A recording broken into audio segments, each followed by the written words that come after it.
नमस्कार, news one India देख रहे हैं। यहाँ पर मैं हूं आपके साथ प्रभा जोशी। यूपी के 4 जिलों में पीएम मोदी आज जनसभा करेंगे। आजमगढ़, जौनपुर, भदोही और प्रतापगढ़ में पीएम की जनसभा है। सुबह 10 बजे हुसैनपुर, बड़ा गांव, आजमगढ़ में चुनावी जनसभा करेंगे और सुबह 11 बजे टीडी कॉलेज जौनपुर में विशाल जनसभा को संबोधित करेंगे। इसके साथ साथ दोपहर 12:45 पर ज्ञानपुर, भदोही में एक विशाल जनसभा को पीएम मोदी संबोधित करेंगे और दोपहर 2 बजे जीआईसी ग्राउंड प्रतापगढ़ में चुनावी जनसभा प्रधानमंत्री नरेंद्र मोदी की ओर से संबोधित की जाएगी। तो आज 4 जिलों के दौरे पर उत्तर प्रदेश में प्रधानमंत्री रहेंगे। सुबह 10 बजे हुसैनपुर, बड़ा गांव, आजमगढ़ में जनसभा करेंगे और 11 बजे जौनपुर में विशाल जनसभा को पीएम मोदी संबोधित करेंगे। वहीं लगभग 1:15 बजे भदोही में विशाल जनसभा को संबोधित करेंगे और दोपहर 2 बजे प्रतापगढ़ में चुनावी जनसभा है और इसे प्रधानमंत्री नरेंद्र मोदी संबोधित करेंगे। तो यूपी के 4 जिलों के दौरे पर पीएम मोदी आज रहेंगे और आज इन 4 जिलों में पीएम की ओर से चुनावी जनसभाओं को संबोधित किया जाना है।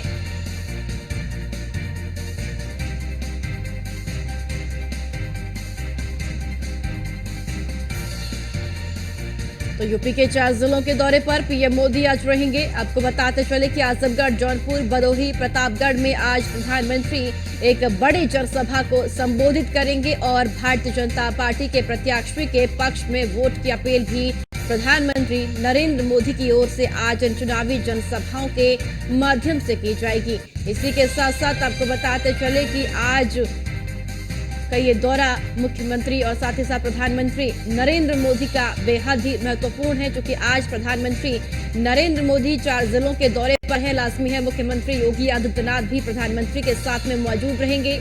तो आज 4 जिलों के दौरे पर पीएम मोदी रहेंगे। चुनावी जनसभाओं को संबोधित पीएम की ओर से किया जाएगा और चुनावी मैदान में लगातार भारतीय जनता पार्टी प्रचार प्रसार कर रही है और अब प्रधानमंत्री नरेंद्र मोदी लगातार उत्तर प्रदेश पर निगाहें बनाए हुए हैं, क्योंकि 80 का लक्ष्य उत्तर प्रदेश में भारतीय जनता पार्टी ने रखा है और 80 सीटों को जीतने के लिए पीएम मोदी भी लगातार चुनावी मैदान में प्रचार प्रसार कर रहे हैं और भारतीय जनता पार्टी के पक्ष में वोट की अपील भी पीएम मोदी की ओर से की जा रही है।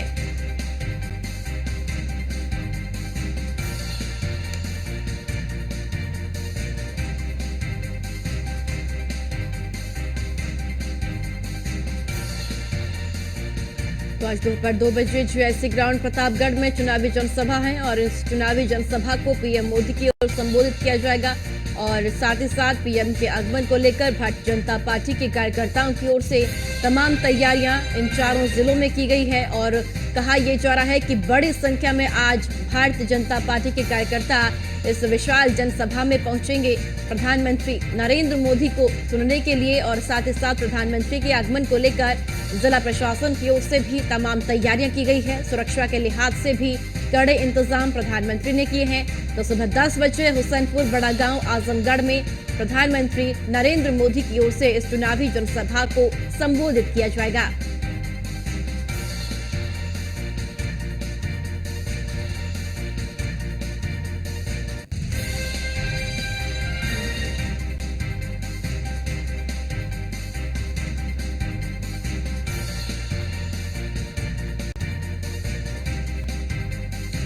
और चलिए ज्यादा जानकारी के लिए इन तमाम लोकसभा क्षेत्रों से हमारे सहयोगी हमारे साथ जुड़ चुके हैं। संदीप श्रीवास्तव आजमगढ़ से हमारे साथ है, देवेंद्र खरे जौनपुर से हैं और मनु सिंह प्रतापगढ़ से हमारे साथ जुड़ चुके हैं। सबसे पहले मनु, आपका ही रुख करूंगी। आज प्रतापगढ़ में चुनावी जनसभा को प्रधानमंत्री संबोधित करेंगे, क्या कुछ तैयारियां पीएम के आगमन को लेकर की गई है?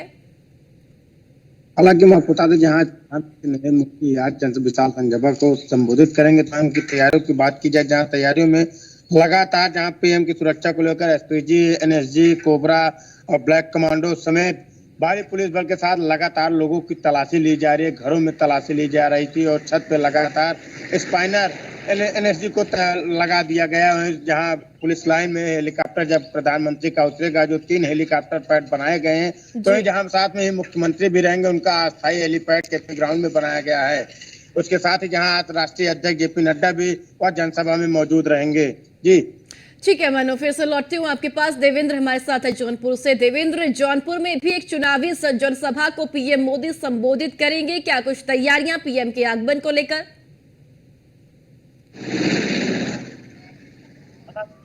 भारत के ग्राउंड में चुनावी जनसभा को संबोधित करेंगे और लगातार जिस हिसाब से यहाँ पर प्रधानमंत्री मोदी का दौरा है और मुख्यमंत्री योगी आदित्यनाथ का दौरा है, उसको लेकर सुरक्षा व्यवस्था की चाक चौबंद व्यवस्था की गई है, क्योंकि मछली शहर से बीपी सरोज के और जौनपुर लोकसभा से कृपाशंकर सिंह के पक्ष में अपना चुनावी जनसभा करेंगे और वहीं जीत का मंत्र देंगे और सभी लोगों को जो भाजपा का नारा है कि बूथ जीतो चुनाव जीतो, उसको लेकर प्रधानमंत्री मोदी लगातार यहाँ पर चुनावी जनसभा करेंगे। उसके बाद यहाँ पर कार्यकर्ताओं को जीत का मंत्र भी देंगे और लगभग यहाँ पर सभी तरह से है कमांडो से पहले से ही लगातार क्षेत्र मॉनिटरिंग कर रहे हैं। चप्पे चप्पे पर सुरक्षा की कड़े इंतजाम है, किसी तरह से कोई भी सुरक्षा में चूक ना हो, उसको लेकर सुरक्षा पूरी तरह चाक चौबंद है। जी ठीक है, फिर से आपके पास लौटूंगी। देवेंद्र, संदीप हमारे साथ हैं आजमगढ़ से। संदीप, आजमगढ़ में भी आज प्रधानमंत्री चुनावी हुंकार भरेंगे।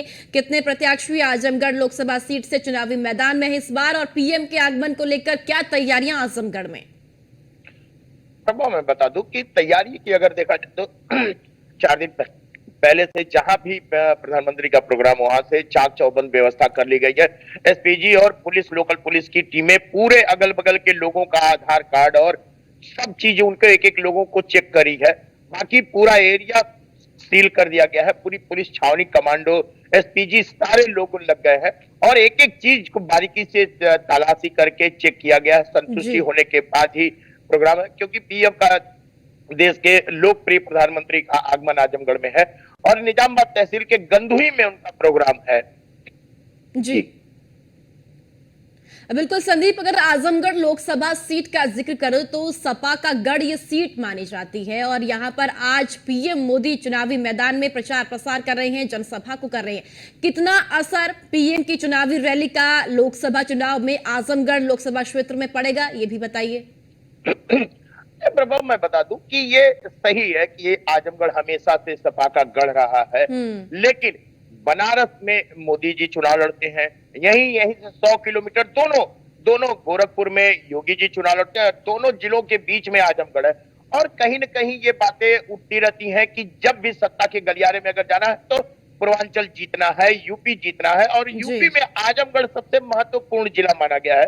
हर कोई आजमगढ़ जीतना चाहता है और उसी क्रम में अभी 2.25 महीने पहले प्रधानमंत्री जी यहाँ पे सौगात दे गए हैं, एयरपोर्ट की देके गए और विश्वविद्यालय देके गए हैं, और सिर्फ 2.25 महीने में फिर और उनके आने से कहीं न कहीं हर जगह की फिजा बदल जाती है। लोग पूरी तरह से एक ब्रेन वॉश होता है और लोग पूरा भाजपामय हो जाते हैं। तो हम यहाँ पे लालगंज और सदर सीट है, सदर सीट से दिनेश लाल यादव है और लालगंज सीट सुरक्षित से नीलम सोनकर है। तो दोनों के लिए मोदी जी का आना एक संजीवनी का काम करेगा, क्योंकि ये जब भी आते हैं तो लोगों में उत्साह भर के जाते हैं, लोगों को भाजपामय करके जाते हैं। तो कहीं न कहीं उनके आने से प्रभाव पड़ेगा ही और भाजपा की ये पूरी ताकत है कि हम आजमगढ़ जीते। ठीक है, फिर से संदीप आपके पास मैं लौटती हूँ। देवेंद्र, जौनपुर लोकसभा सीट का अगर जिक्र करते हैं तो वहां पर क्या कुछ समीकरण देखने को मिल रहे हैं? क्योंकि जौनपुर से धनंजय सिंह का टिकट काट दिया गया, एक नए प्रत्याशी को चुनावी मैदान में भारतीय जनता पार्टी ने उतार दिया। उसके बाद से क्या कुछ सियासी माहौल जौनपुर लोकसभा सीट का देखने को मिला और आज पीएम की जनसभा का कितना प्रभाव जौनपुर लोकसभा सीट पर पड़ेगा? ये देखिए, आपको बता दें कि सीट बीजेपी के लिए इसलिए महत्वपूर्ण है क्योंकि ये बसपा के खाते में यहाँ से श्याम सिंह यादव यहाँ से सांसद हैं बसपा से। वहीं आपको बता दें कि धनंजय सिंह का जिस हिसाब से बसपा ने टिकट काटा है, उसके बाद उन्होंने एक चौपाल लगाया अपने साथियों के साथ। कटने के बाद उन्होंने कहा कि हम लोग भाजपा को समर्थन करेंगे। और वहीं जेपी नड्डा से जिस हिसाब से उनका श्रीकला धनंजय का फोटो वायरल होने के बाद अभी चुनावी गहमी बहुत तेज हो गई है। अब यह देखना होता है कि आज प्रधानमंत्री नरेंद्र मोदी के साथ मंच साझा करेंगी श्रीकला धनंजय। लेकिन आपको बता दें, इसी हिसाब से धनंजय सिंह जब से भाजपा को समर्थन दिए हैं तब से यहाँ पर चुनावी माहौल तेज हो गया है, क्योंकि जौनपुर लोकसभा सबसे हार्ड सीट मानी जाती है और यहाँ पर ही सभी भाजपा के नेता जोर लगा रहे हैं कि इस बार किस तरह से कृपाशंकर सिंह को अपने चुनाव जिताया जाए और भाजपा इस सीट को देवेंद्र, कब्जे अगर में जिस करेगी। तरीके से यहाँ पर इस लोकसभा सीट से बीएसपी ने धनंजय सिंह की पत्नी श्रीकला का टिकट काटा है, वो क्या कुछ संकेत इस सीट को लेकर दे रहा है? ये आपको बता दें कि जिस हिसाब से श्रीकला धनंजय का टिकट बीएसपी ने रातों रात काटा है, उससे लेकर यहाँ पर चर्चा का माहौल है। एकाएक राजनीति करवट ले ली है, क्योंकि जब से धनंजय सिंह ने यह अपने समर्थकों के साथ मीटिंग शंकर सिंह की जीत पूरी तरह अस्वस्थ मानी जा रही है और कोई कसर नहीं छोड़ रहे हैं भाजपा के नेता, चाहे प्रधानमंत्री हो चाहे मुख्यमंत्री हो। सभी लोग जौनपुर लोकसभा सीट अपने अपने खाते में रखने की पूरी जोर लगा रहे हैं। इसको लेकर आज प्रधानमंत्री नरेंद्र मोदी आज यहाँ पर जौनपुर लोकसभा को लेकर शंकर सिंह को किस तरह से यहाँ से चुनाव जिताया जाए। जी ठीक है देवेंद्र। मनु प्रतापगढ़ से हमारे साथ है। मनु, प्रतापगढ़ का क्या समीकरण इस वक्त आप देख रहे हैं? चुनावी मैदान में कितने प्रत्याशी हैं, और साथ ही ये भी बताइए कि प्रधानमंत्री नरेंद्र मोदी की चुनावी जनसभा का प्रभाव कितना पड़ेगा, और प्रत्याशी जो चुनावी मैदान में है उनको लेकर जनता कितनी संतुष्ट है? हालांकि आपको बता दें जो कि प्रधानमंत्री की जनसभा को लेकर जनता पर काफी प्रभाव पड़ सकता है, क्योंकि हम आपको बताते चले कि एक सप्ताह पूर्व डिप्टी सीएम आए थे, केशव प्रसाद मौर्य आए थे, जहां उन्होंने भर मंच से अपने पदाधिकारियों और कार्यकर्ताओं को, चाहे गाँव के उसको धमकी कहा जाए और धमकी कहा जाए, उन्होंने साफ तौर पर मंच पे कहा था कि विभीषण जो है वह सुधर जाए, नहीं चुनाव के बाद दिया जाएगा। हालांकि जो कार्यकर्ता है, पदाधिकारी है, लगातार विरोध कर रहे थे। कार्यकर्ताओं और पदाधिकारियों का कहना था कि मोदी और योगी की बात नहीं है, सांसद तेरी खैर नहीं है।